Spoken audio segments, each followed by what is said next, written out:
Bismillahirrahmanirrahim. Assalamualaikum warahmatullahi wabarakatuh. Innal hamdalillah nahmaduhu wa nasta'inuhu wa nastaghfiruh wa na'udzu billahi min syururi anfusina wa sayyiati a'malina may yahdihillahu fala mudhillalah wa may yudlil fala hadiyalah. Asyhadu an la ilaha illallah wahdahu la syarikalah wa asyhadu anna Muhammadan abduhu wa rasuluh. Allahumma salli wa sallim ala Muhammadin wa ala alihi wa ashabihi wa man tabi'ahum bi ihsanin ila yaumiddin. Allahumma 'allimna ma yanfa'una wanfa'na lima 'allamtana wa zidna ilman tanfa'una bihi ya rabbal alamin. Segala puji bagi Allah yang telah menurunkan Al-Quran sebagai petunjuk bagi manusia dan rahmat bagi orang-orang yang beriman. Semoga salawat dan salam selalu tercurah kepada Nabi Muhammad beserta keluarganya dan para sahabatnya serta orang-orang yang mengikuti beliau dengan kebaikan hingga hari kiamat nanti.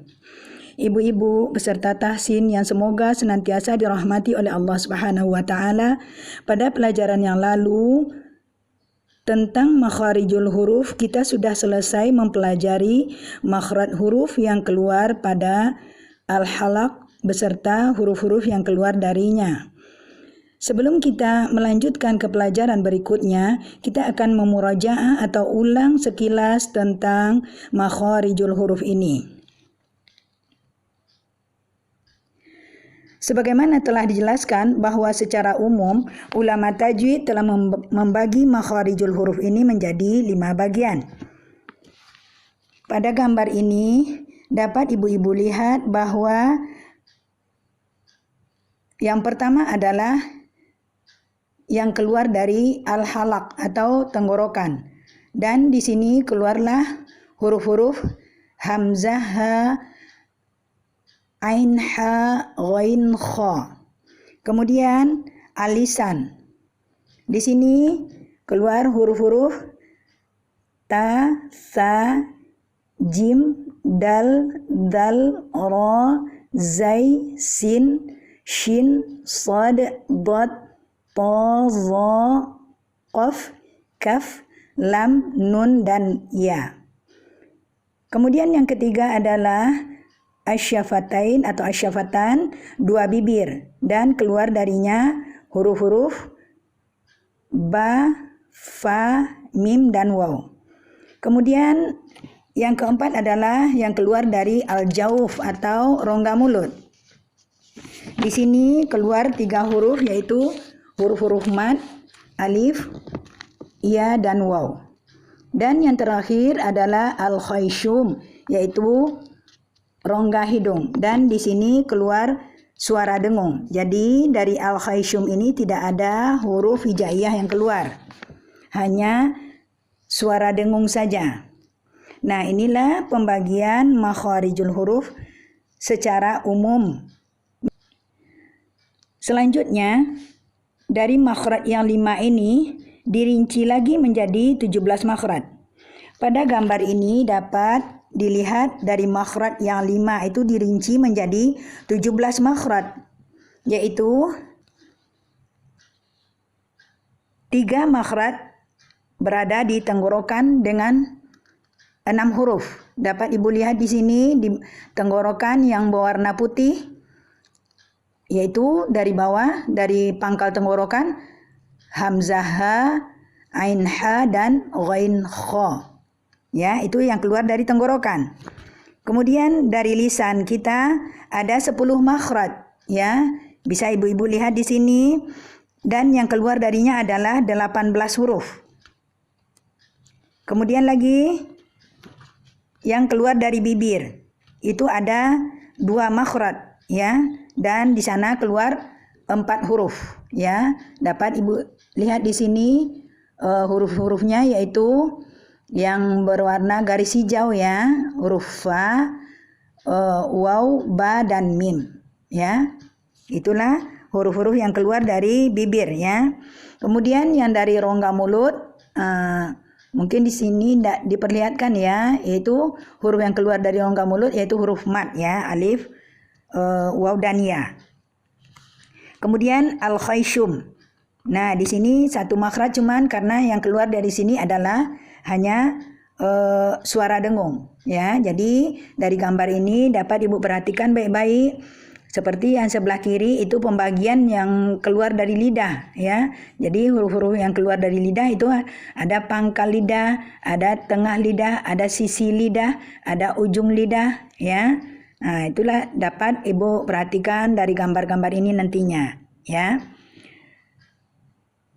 Selanjutnya yang sudah kita pelajari juga adalah pada rongga mulut terdapat satu makhraj dan keluar darinya huruf-huruf mad yaitu huruf alif, waw dan ya. Nah, di gambar ini dapat Ibu lihat dan perhatikan yang rongga mulut itu yang berwarna kuning ya. Nah, nampak di sana panah menunjukkan keluarnya huruf alif, ya dan waw ini adalah di rongga mulut ya. Kemudian selanjutnya kita perhatikan lagi gambar yang menunjukkan makhraj yang berada di al-halaq atau rongga tenggorokan. Nah, di sini dapat ibu-ibu lihat yang berwarna biru ini adalah rongga tenggorokan ya. Mulai dari pangkal tenggorokan sampai ujung tenggorokan ya, yang dekat dengan rongga mulut kita. Jadi di sini dapat ibu-ibu lihat dari pangkal tenggorokan keluar huruf hamzah, ha. Kemudian dari tengah tenggorokan naik ke atas sedikit yaitu ain, ha. Kemudian dari ujung tenggorokan keluar lagi huruf ghain dan kha ya. Jadi yang paling ujung ibu-ibu lihat yang dekat dengan pangkal lidah ya, yang dekat dengan pangkal lidah kita itu adalah keluar dari sana huruf ghain dan kha. Nah, itulah dua makharijul huruf yang sudah selesai kita pelajari yaitu al-jauf dan al-halaq atau rongga mulut dan rongga tenggorokan. Sekarang kita lanjutkan lagi pelajaran kita ke makhraj yang ketiga yaitu al-lisan atau lidah. Di sini dapat ibu-ibu perhatikan ya pada gambar ini semua huruf-huruf yang keluar dari al-lisan ya. Beserta tempat-tempat keluarnya ya. Di sini kalau ibu perhatikan bisa dilihat ya, qaf satu, kaf satu pula tempat keluarnya, dot satu, jim, shin dan ya itu satu pula, 3 huruf ya. Kemudian ra satu, nun satu, lam satu, kemudian huruf ta, dal dan to itu satu makhraj pula. Kemudian lagi sa, zal dan zo itu satu makhraj juga. Kemudian lagi yang terakhir adalah sin, zai dan shad ya, itu juga satu makhraj. Jadi berarti sebagaimana pada al-halaq pelajaran yang telah lalu bahwa tenggorokan itu juga dibagi menjadi 3 makhraj yang berada di sana. Maka lidah ini pun seperti itu juga ya, seperti yang sudah disebutkan tadi. Jadi di lidah ini terdapat 10 makhraj dengan 18 huruf. Baiklah ibu-ibu, sekarang kita masuk ke makhraj yang pertama pada lisan yaitu aqsal lisan ya. Aqsal lisan atau pangkal lidah yaitu bagian lidah yang paling dalam, yang paling dekat dengan ujung tenggorokan ya, yang paling dekat dengan ujung tenggorokan kita atau yang paling dekat dengan makhraj huruf kha ya. Nah, di sini dapat ibu lihat yang berwarna biru, pangkal lidah yang berwarna biru itu menyentuh langit-langit lunak ya, langit-langit lunak yang bagian belakang yang paling dalam, yang dekat dengan tenggorokan ya. Jadi di sini dapat kita perhatikan bahwa dua sisi yang bertemu di sini adalah pangkal lisan bertemu dengan langit-langit lunak.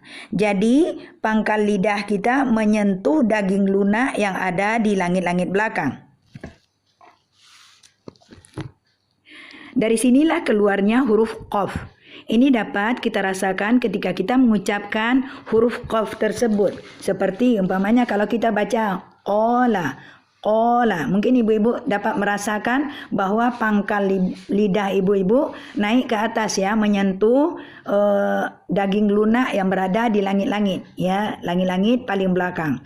Itu juga dengan Quraisy, Quraisy ataupun al-maqabir, al-maqabir ya, ataupun al-muqadah, al-muqadah ya, atau juga seperti yang sudah kita pelajari kemarin, al-qari'ah.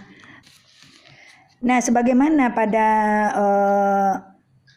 tempat keluar huruf yang lain, juga di sini ada beberapa kesalahan yang bisa terjadi ketika kita mengucapkan huruf qaf. Seperti mengucapkan huruf qaf seperti kaf ya. Jadi kalau dia baca qalu dibacanya kalu. Nah, ini merubah huruf qaf menjadi kaf. Ataupun membaca huruf qaf ketika kasrah seperti kaf. Karena mau mengurangi ketebalannya malah membacanya menjadi huruf kaf. Ya, seperti mustaqim dibacanya mustaqim. Nah, ini salah ya, karena sudah merubah huruf qaf menjadi kaf. Dan untuk menghindari kesalahan ini kita harus banyak-banyak berlatih dengan membaca Al-Qur'an setiap hari dan merutinkannya. Sekarang kita lanjutkan dengan makhraj yang kedua yang ada di lisan, yaitu makhraj huruf kaf.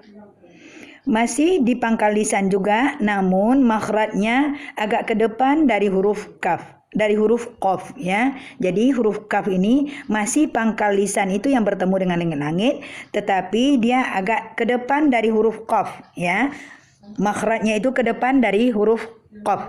Nah, dua sisi yang bertemu di sini adalah pangkal lisan dengan langit-langit lunak dan langit-langit keras. Nah, di sini digambar dapat Ibu perhatikan ya. Kalau tadi yang berwarna biru seluruhnya menyentuh daging lunak dari daging lunak yang ada di langit-langit ya. Maka sekarang ini yang berwarna biru atau pangkal lisan itu menyentuh bagian yang berwarna merah jambu dan kuning ya. Yang kuning ini adalah langit-langit keras, sementara yang merah jambu ini adalah langit-langit lunak. Nah, di sini nampak kita bahwa pangkal lisan kita itu menyentuh sedikit daging lunak pada langit-langit dan juga menyentuh langit-langit keras yang di depannya ya. Jadi makhraj huruf kaf ini agak maju ke depan dari makhraj huruf qaf. Namun makhrajnya berdekatan, yaitu sama-sama di pangkal lisan. Contohnya adalah ketika kita membaca Malikin nas, Malikin nas. Jadi dia huruf tipis ya, jangan dibaca malikin ya, tapi malikin. Malikin nas. Iyyaka na'budu, Iyyaka na'budu.